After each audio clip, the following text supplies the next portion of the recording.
Halo, saya Imrah. Saya peserta Latsar Angkatan 10 dari Universitas Borneo Tarakan di Puslatbang KDOD Lembaga Administrasi Negara Samarinda. Pada kesempatan kali ini saya akan mereview terkait materi pembelajaran yang sudah saya dapatkan pada pelatihan dasar calon pegawai negeri sipil yang disampaikan oleh Ibu Ika. Adapun materi yang disampaikan terkait akuntabilitas. Fungsi utama akuntabilitas ada tiga. Yang pertama adalah peran demokrasi. Pada peran ini kita dapat beri contoh dalam pemilihan pemimpin. Di sini melibatkan banyak stakeholder, termasuk masyarakat. Masyarakat dapat menentukan pemimpin dengan melihat rekam jejak dari pemimpin tersebut. Yang kedua adalah peran konstitusional. Pada peran ini dapat mencegah korupsi dan penyalahgunaan kekuasaan. Contohnya adalah akuntabilitas dengan adanya pelaporan pertanggungjawaban. Kemudian pelaporan tersebut dapat dilakukan cross check atau balance. Jika terjadi ketidakpuasan dapat meminta pertanggungjawaban. Yang ketiga adalah peran belajar. Pada peran ini dapat meningkatkan efisiensi dan efektivitas, di mana laporan-laporan dapat dijadikan sebagai bukti dan dapat dilakukan evaluasi dan pengendalian. Akuntabilitas publik terbagi menjadi dua. Yang pertama adalah vertikal. Di sini contohnya adalah pertanggungjawaban bawahan terhadap atasan. Yang kedua adalah secara horizontal. Di sini contohnya adalah pertanggungjawaban kepada publik. Misal segala sesuatu disampaikan kepada publik terkait tugas sebagai pelayanan publik. Akuntabilitas terdiri atas beberapa tingkatan. Yang pertama adalah personal.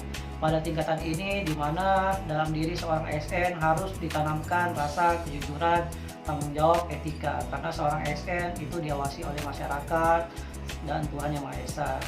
Yang kedua adalah tingkatan individu, di mana terkait tanggung jawab tugas kita sebagai seorang individu pada organisasi untuk meningkatkan akuntabilitas kita. Yang ketiga adalah tingkatan kelompok, di mana pertanggungjawaban dilakukan secara kelompok atau bersama-sama dalam sebuah institusi atau organisasi agar mencapai tujuan sesuai keinginan publik. Yang keempat adalah tingkatan organisasi. Contohnya ini adalah pertanggungjawaban hasil pelaporan organisasi yang telah dicapai. Yang terakhir adalah tingkatan stakeholder. Di sini di mana peningkatan pengguna layanan kita sebagai bukti untuk publik. Nilai-nilai dasar akuntabilitas yang harus dipupuk dalam diri seorang ASN meliputi yang pertama dapat dipertanggungjawabkan, yang kedua kesesuaian, yang ketiga terkontrol, yang keempat integritas, yang kelima informatif, yang keenam relevan, dan yang terakhir transparan. Nilai-nilai dasar akuntabilitas tersebut harus ditanamkan dimulai dari diri personal seorang ASN untuk memperlihatkan integritas kita sebagai seorang pelayan publik. Nilai-nilai akuntabilitas juga dapat dijadikan indikator dalam membuat rancangan aktualisasi yang akan kita jalankan sebagai seorang calon pegawai negeri sipil. Jadi PNS yang akuntabel seperti yang pertama adalah penggunaan sumber daya negara yang bertanggung jawab, semisal penggunaan fasilitas kantor yang efisien.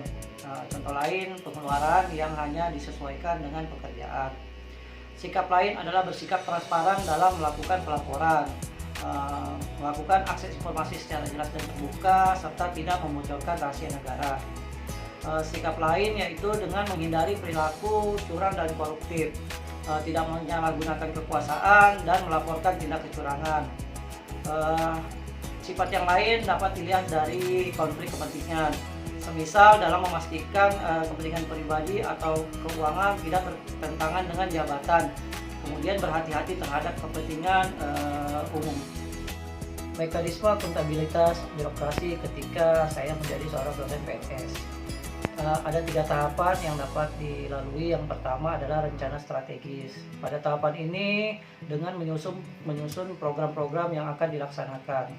Tahapan kedua adalah tahapan kontrak kinerja. Pada tahapan ini program-program yang telah disusun kemudian diajukan kepada atasan. Tahapan yang ketiga adalah tahapan laporan kinerja. Tahapan laporan kinerja ini biasanya berupa SKP atau sasaran kinerja pegawai, kemudian nanti apakah sudah sesuai dengan rencana yang telah disusun.